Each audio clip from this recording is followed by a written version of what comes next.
What's going on, people? It is Irish Gunner HD here. You can call me Irish, and today we have episode 11 of Will It Drift.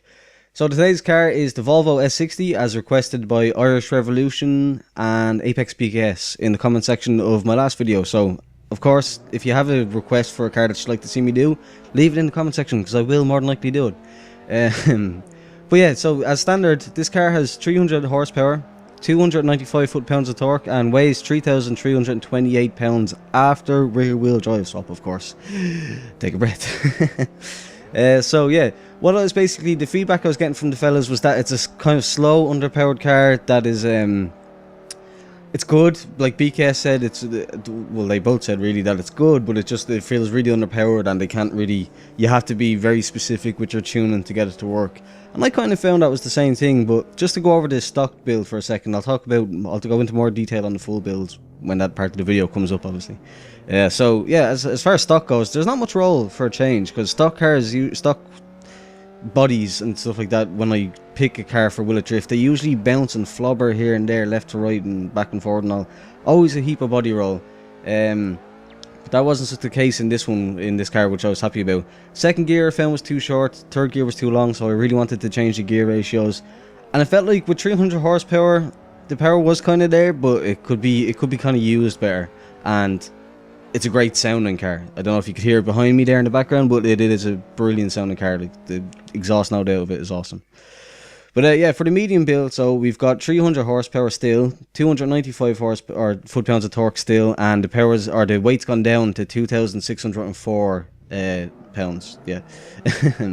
And as you've seen there, I just did some body kit upgrades. I did the VST front and rear bumpers, Evolve side skirt and hoods, and the Advan RG2s, which are just classic wheels. As far as mods go, I just stuck on the race drivetrain, race springs, and race weight reduction. Just some basic settings or basic upgrades can make it feel a bit better. And Jesus Christ, did it work! Like, it felt easily at least like twice as good, or like 200% good. Like, however you want to, whatever kind of maths you want to use to judge it. Like, it was easily twice as good as the stock car, just with these couple of upgrades alone. And I was just amazed at what the kind of difference that some weight reduction and some stiffer springs could do. Like, and well, not just stiffer springs, like race springs or whatever. But also putting the drivetrain, all the drivetrain upgrades. That's what I meant by race drivetrain. Like everything, clutch, gearbox, all that stuff. Having them all go to different or to race makes all the difference, because it's your gear shifts changing faster is just so helpful when you're drifting. It's not even funny. That's why a lot of people use manual with clutch, because when you shift with manual and clutch, you just keep your foot on the accelerator and it keeps those revs high, which helps a lot. So, but considering that all the horsepower and the torque is the same, because I didn't do any actual engine upgrades and stuff like that, there was just a crazy difference. But now for the full build, so what the lads were saying, it's now got 429 horsepower, which again it's only 129 more horsepower than the medium build, and the stock build actually for that matter. 398 foot-pounds of torque, and it weighs 2,640 pounds. So again, actually it went up by 36 pounds, which is mad.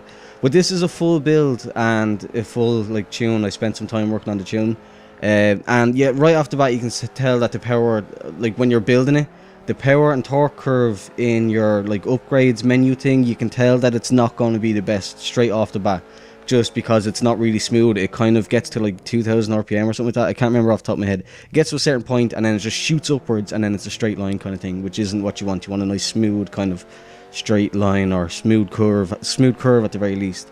Like I said, it's not a crazy horsepower increase, so for what it has, it's surprisingly good. For what the car actually is, I thought it was surprisingly good. You have to be a bit mad with the build. I put in things like sport camshafts and like some extended things like that I wouldn't usually put into a car, just to get that bit extra horsepower there, because I kept in mind that the lads were saying that it was kind of slow.